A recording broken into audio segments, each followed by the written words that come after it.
पाकिस्तान की तारीख में जब भी करप्शन या बदउनवानी की बात होती है तो अक्सर उंगलियां सियासी कुव्वतों या कारोबारी तबके की तरफ उठती हैं। लेकिन सच तो ये है कि इस मुल्क में बहुत से वो लोग भी जुर्म के दायरे में आए हैं जिन्हें कानून का मुहाफिज और इंसाफ का निगहबान समझा जाता था। वो लोग जिनके कंधों पे निज़ाम की हिफाजत की जिम्मेदारी रखी गई थी, वही खुद इस निज़ाम में नकब लगाने लगे। ये कहानी नई नहीं है, बल्कि दहाइयों पर मुहित है। आज जो FIA के अफसरान पे कॉल सेंटर से भत्ता लेने के इल्ज़ामात लगने की कहानियां ज़बाने ज़द-ए-आम है, इसकी जड़ें उन पुरानी दास्तानों में पैवस्त हैं जहां इख्तियार ने इंसान को अंधा किया और ताकत ने ज़मीर खरीद लिया। अगर हम पीछे मुड़ के देखें तो पता चलता है कि करप्शन की जड़ हमेशा वहां पे फूटी है जहां एहतसाब की कुर्सी पर बैठे लोगों ने खुद को कानून से बालातर समझा। 70 और 80 की दिहाई में पुलिस, कस्टम्स, रेवेन्यू, इमिग्रेशन और मुख्तलिफ इंटेलिजेंस इदारों के कुछ अफसरान के नाम मंजर-ए-आम पे आए थे जिन्होंने रिश्वत, ब्लैक मार्केट और स्मगलिंग के जरिए दौलत कमाई थी। उनमें से बहुत से वो थे जिन्हें मुआशरा ईमानदार और सख्त गिर ऑफिसर मानता था, मगर वक्त के साथ जब उनके असासे, बैरून मुल्क जायदादें और पोशीदा कारोबार बेनकाब हुए तो आवाम को अंदाजा हुआ कि बदउनवानी सिर्फ सियासत का मसला नहीं बल्कि निज़ाम के अंदर का जहर है। आप सब पर सलामती हो, मैं यासिर रशीद हूं और आप देख रहे हैं सुनो न्यूज़। नाज़रीन, क्या आपने कभी सोचा है कि वो इदारा जो साइबर क्राइम रोकने के लिए बनाया गया हो, अगर खुद ही जुर्म का हिस्सा बन जाए तो आवाम इंसाफ के लिए किस दरवाजे पर दस्तक देंगे? FIA के शोबाए national cyber crime investigation agency यानी NCCIA, उसके अंदर से उठने वाला एक भत्ताखोरी का स्कैंडल जो सिर्फ केस नहीं बल्कि इस निज़ाम के अंदर छुपी बदउनवानी का आईना है। मुकदमा FIA के अपने ही दायरा कार के अंदर था। इस्लामाबाद के एंटी करप्शन सर्कल में यह मुकदमा दर्ज हुआ जिसमें 13 अफसरान नामजद हुए, जिनमें रावलपिंडी के एडिशनल डायरेक्टर समेत कई आला ओहदेदार शामिल हैं। इल्जाम यह है कि इन अफसरान ने इस्लामाबाद के सेक्टर F11 में काम करने वाले 15 गैर कानूनी कॉल सेंटर से करोड़ों रुपए भत्ता वसूल किया है। ये कहानी सिर्फ रिश्वत या करप्शन तक महदूद नहीं बल्कि एक मुनज़्ज़म कारोबार की शक्ल इख्तियार कर चुकी थी। FIA के वो अफसरान जिनका काम उन कॉल सेंटर्स को बंद कराना था, उन्हीं से माहाना बुनियादों पे पैसा लेके उनको चलाते रहे। ये रकूम कभी बराह रास्त ली गई, कभी एक खास फ्रंटमैन के जरिए ली गई और मुकदमे के मतन में इंकशाफ हुआ कि खातून ने अपने शौहर और 13 गैर मुल्की शहरियों के रिहाई के लिए करोड़ों रुपए अदा किए। इन पैसों की वसूली में वही फ्रंटमैन मुलव्वस था जिसे अफसरान का करीबी साथी करार दिया जा रहा है। हैरत अंगेज तौर पे मरकजी मुल्जिम वो शख्स है जो इससे पहले NCCI सिंध में डायरेक्टर रह चुका है। यानी ये कहानी सिर्फ इस्लामाबाद तक महदूद नहीं बल्कि पूरे निज़ाम में फैली एक बदउनवानी का हिस्सा मालूम होती है। इन कॉल सेंटर्स में बेशतर गैर कानूनी तौर पे बैरून मुल्क से फोन कॉल्स के जरिए फ्रॉड किया जाता था। बाज कॉल सेंटर्स टेक्निकल सपोर्ट के नाम पे अमरीकी और यूरोपीय सार्फिन को लूटने में मसरूफ थे, लेकिन चूंकि NCCI के चंद एहलकार उनके साथ मामला तय कर चुके थे, इसलिए कार्रवाई की नौबत ही नहीं आई। बदले में अफसरान को हर माह भत्ता मिलता था और यह सब कुछ FIA के ही दफ्तरी निज़ाम के अंदर बैठ के होता रहा। ऐसे में सवाल यह पैदा होता है कि अगर जुर्म की जड़ वही इदारे बन जाएं जिन पर अवाम भरोसा करें, तो फिर उन जराइम को रोकेगा कौन? इस मुकदमे का इंदराज दरअसल एक बड़े खेल की निशानदेही करता है। जब किसी इदारे में इख्तियार रखने वाले लोग कानून के मुहाफिज बनने के बजाय कारोबारी शराकतदार बन जाएं तो फिर कानून का मजाक उड़ाया जाता है। इस्लामाबाद के सेक्टर F11 में कायम इन कॉल सेंटर्स की कहानी बरसों पुरानी है। ये सेंटर्स बज़ाहिर IT या कस्टमर सर्विस के काम के लिए रजिस्टर होते हैं, मगर अंदरूने खाना इनका असल कारोबार बैरून मुल्क फ्रॉड से जुड़ा होता है। FIA को इनके खिलाफ बारहा शिकायत मिली, छापे भी मारे गए, लेकिन हर बार किसी न किसी सतह पर मामला सेटल हो जाता था। अब जब यह मुकदमा दर्ज हो चुका है तो सबकी नजरें एंटी करप्शन सर्कल पे कि वो अपने ही इदारे के अफसरान के खिलाफ कार्रवाई में कितना आगे जा पाता। माजी में ऐसे कई केसेस फाइल्स में दबके रह गए, तहकीकात शुरू हुई, शोर मचा, मीडिया पे खबरें चली, लेकिन चंद हफ्तों बाद सब कुछ खामोश हो गया। अवाम के जहनों में यही सवाल उभर रहा है कि क्या इस बार भी यही होगा या इस स्कैंडल से कोई मिसाल कायम की जाएगी? दिलचस्प बात यह है कि मुकदमे में सिर्फ मकामी एहलकार ही नहीं है, गैर मुल्की शहरी भी नामजद हैं जो इस नेटवर्क का हिस्सा थे। ये एक बैनुल-अक़वामी नौइयत का करप्शन नेटवर्क बन चुका है जहां बैरून मुल्क के धोखाबाज और मकामी कानून नाफिज करने वाले इदारों के एहलकार एक ही जंजीर की कड़ियां बने।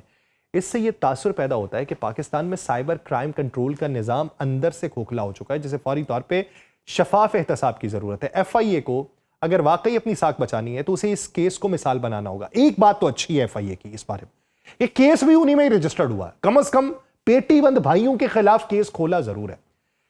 ये मिसाल इसलिए बनाना होगा क्योंकि अगर ये तासुर कायम हो गया कि इदारे के अंदर बैठे लोग ही जराइम में शरीक हैं, तो फिर आम शहरी के लिए इंसाफ का तसव्वुर खत्म समझे। अवाम ये जानना चाहते हैं कि जो इदारा दूसरों के डेटा, प्राइवेसी और ऑनलाइन तहफ़्फ़ुज़ का दावेदार है, वो खुद इतना गैर महफूज कैसे है। अगर अफसरान चंद लाख या करोड़ों के एवज जराइम को नजरअंदाज कर सकते हैं, तो फिर उनके हाथ में साइबर सिक्योरिटी का इख्तियार देना खतरनाक नहीं। मैं मुकम्मल तौर पर शक नहीं कर रहा, लेकिन सवाल जो जहन में उभरेंगे वो तो रखना सामने बात बनती है। यह भी नहीं कह रहा कि पूरे का पूरा इदारा करप्शन ज़दा है, वहां पे कोई काम का आदमी नहीं।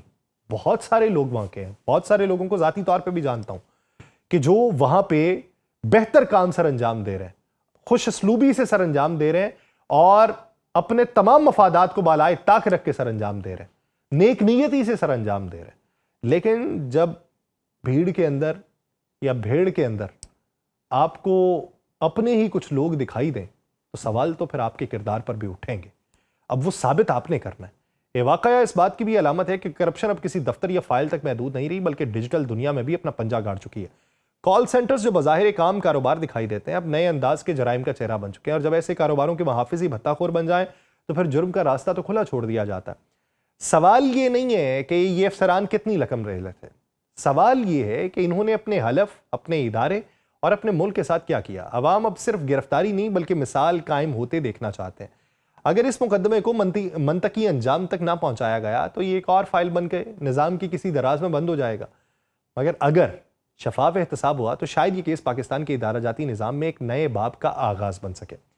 FIA जो मुल्क में साइबर क्राइम से लेके इमिग्रेशन, मनी लॉन्ड्रिंग और हाई प्रोफाइल तहकीकात तक हर चीज़ का जिम्मेदार है, उसकी दीवारों के अंदर भी कई बार ऐसे किरदार छुपे रहे हैं जो बज़ाहिर कानून नाफिज करने वाले और बातिन में जुर्म को तहफ़्फ़ुज़ देने वाले थे। चंद साल पहले जाली वीज़ा स्कैंडल में भी FIA के एहलकारों के नाम आए थे, जिन्होंने गैर मुल्की एजेंट से पैसे लेकर दर्जनों लोगों के सफरी दस्तावेजात में जालसाजी की थी। और ये वही इदारा है जो इंसानी स्मगलिंग के खिलाफ कार्रवाइयां करता है। लेकिन जब खुद इसके अंदर मौजूद लोग उन्हीं नेटवर्क से वाबस्ता निकले, तो निज़ाम की साख हिली। इसी तरह इमिग्रेशन के महकमे में ऐसे वाकयात बारहा देखने को मिले हैं। जाली पासपोर्ट या गैर कानूनी तौर पर मुल्क से बाहर जाने वाले अफराद के पीछे वही अफसरान निकले हैं जो चेकिंग लाइन के जिम्मेदार थे। उन लोगों को रोकने की बजाय उनसे पैसा लेके खामोशी इख्तियार कर ली।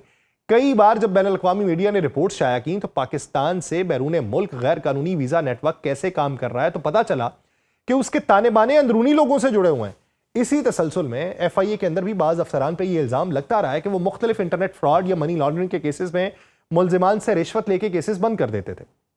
एक दौर में FIA के साइबर विंग के कुछ अफसरान पर इल्ज़ाम लगा था कि उन्होंने ऑनलाइन ब्लैकमेलिंग के मुकदमात में मुलव्वस अफराद से भारी रकम लेके केसेस को सर्द खाने में डाल दिया। और अब जब कॉल सेंटर्स के नाम पे भत्ताखोरी का ये स्कैंडल सामने आया, तो ये दरअसल उसी सिलसिले की एक नई किस्त है। मजीद पीछे जाए तो एंटी नारकोटिक्स और कस्टम्स के अफसरान की वो कहानियां याद आती हैं जिन्होंने मुनशियात या स्मगलिंग रोकने की बजाय उन्हीं रास्तों को महफूज बनाया था। कराची पोर्ट से निकलने वाले वो कंटेनर्स जिनमें स्मगल शुदा सामान छुपाया गया, बाद में पता चला कि उन्हें क्लियर करने वाले खुद अफसरान थे, जिनकी जिम्मेदारी थी कि वो चेक करें, वही अपनी मोहर लगा के जुर्म को कानूनी बना रहे थे। उनमें ही कुछ वो अफसरान भी शामिल रहे जो मीडिया पे इंटरव्यूज में खुद को ईमानदारी की अलामत बताते रहे, मगर बाद में बैरून मुल्क उनके अकाउंट्स निकलते रहे, प्लॉट्स निकलते रहे, कारोबार बेनकाब होते रहे। ऐसे कई केसेस हुए हैं जहां एंटी करप्शन महकमे के अपने एहलकारों पर रिश्वत लेने के इल्जामात लगे। वो इदारा जो दूसरे महकमों की करप्शन पकड़ने के लिए बनाया गया था, वही अपने अंदर करप्शन का गढ़ बना। फाइलें बंद दरवाजों में दफन हुई, गवाह डर गए, सिस्टम वहीं का वहीं रह गया। यहां तक कि बाज़ औकात तो शिकायत कुनिंदा को ही गलत साबित किया गया ताकि अफसरान के नेटवर्क को बचाया जा सके। लेकिन फिर रफ्ता रफ्ता उस निज़ाम में तब्दीली भी आई।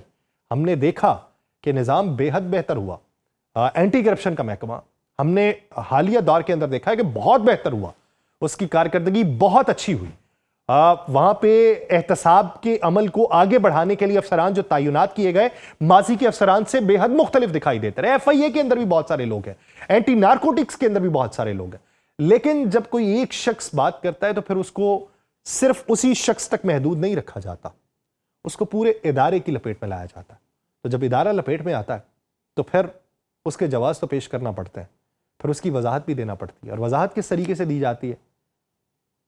अपनी कारकर्दगी को बेहतर बना के। माजी में नैब के अफसरान पे भी इल्जामात लगते रहे, जिन्हें एहतसाब के लिए मुकर्रर किया गया था, उन्होंने भी अपनी ताकत का गलत इस्तेमाल किया, रिश्वत ली, सिफारिश ली या दबाव का वही खेल वहां भी जारी रहा। और यही वो माहौल है जिसने आम आदमी को ये यकीन दिला दिया है कि इस मुल्क में जुर्म से बचने के लिए सबसे बेहतर रास्ता ये है कि जुर्म में शरीक हो जाओ। किसी भी आम आदमी से पूछे पाकिस्तान में कि भाई साहब आपको क्या लगता है कि कौन सा सरकारी इदारा बेहतर? वो सारे कहेंगे कि अंदर से खाऊ माल है। तो क्या सारे खाऊ माल है? कतई तौर पे नहीं। बहुत सारे ऐसे लोग मौजूद हैं जो अभी भी किराए के मकानों पे रहते होंगे, बहुत सारे सरकारी इदारों के अंदर, लेकिन बहुत सारे ऐसे हैं जो उनसे निचले रैंक के होंगे और बहुत अच्छी खुशहाल जिंदगी गुजार रहे हैं। FIA का हालिया स्कैंडल माजी की तल्ख रिवायत का तसलसल है और वो आमियाना सोच को फिर ये तकवीयत दे देता है। फर्क सिर्फ इतना है कि अब जुर्म का मैदान डिजिटल है। पहले रिश्वत फाइलों में दी जाती थी, अब ऑनलाइन ट्रांसफर के जरिए हो रही है। पहले कब्जे के मुकदमात में रकम दी जाती थी, अब साइबर फ्रॉड के मुकदमात में हो रही है। लेकिन चेहरे वही हैं, किरदार वही हैं, अंजाम भी वही है। अवाम का एतमाद मजरू है, कानून बेवकत है। जब ऐसे लोग सामने आते हैं जो कानून की अमलदारी के अलंबरदार हों मगर खुद जुर्म के शरीक हो जाएं, तो ये कौम के इज्तमाई अखलाकी जवाल की निशानी होती है। ऐसे लोग निज़ाम से ज्यादा खतरनाक इसलिए होते हैं कि वो जुर्म को इदारे के अंदर से जायज बनाते हैं, और यही वो मकाम है जहां कानून और जुर्म के दरमियान लकीर धुंधली हो जाती है। इस तमाम पस मंजर के बाद अगर हम आज के FIA के स्कैंडल को देखें तो अंदाजा होता है कि यह महज चंद अफराद का मामला नहीं, सोच की अलामत है। वो सोच जो ये समझती है कि इख्तियार एक लाइसेंस है जिसके बल पे सब कुछ जायज हो जाता है। वो सोच जिसने कानून को कमजोर और मुजरिम को ताकतवर बनाया। और जब तक उस सोच का एहतसाब नहीं होगा, इदारे बनते रहेंगे, इंसाफ हमेशा पीछे रहेगा। अवाम अब उस वक्त के इंतजार में है जब किसी इदारे के अंदर होने वाली करप्शन पे पहली बार ऐसा फैसला आए जो दूसरों के लिए निशान इबरत बने, ताकि यह मुल्क इस अंधी रिवायत से निकल सके जिसमें मुहाफिज ही मुजरिम बन जाए और जुर्म ही निजाम का हिस्सा बन जाए। और शायद यही वक्त है कि FIA अपने माजी के सियासी दाग धो के एक नया बाब शुरू करे, वरना आने वाली नस्लें सिर्फ इसे करप्शन की मिसाल के तौर पर याद करेंगी। खुश आइंद बात यह है कि वही इसकी तहकीकात कर रहे हैं। चलें, कम अज कम तहकीकात का आगाज तो किया, नताइज भी इसके मुस्बत देखने को मिलेंगे। मुझे दीजिए इजाजत, अल्लाह ने के बाद।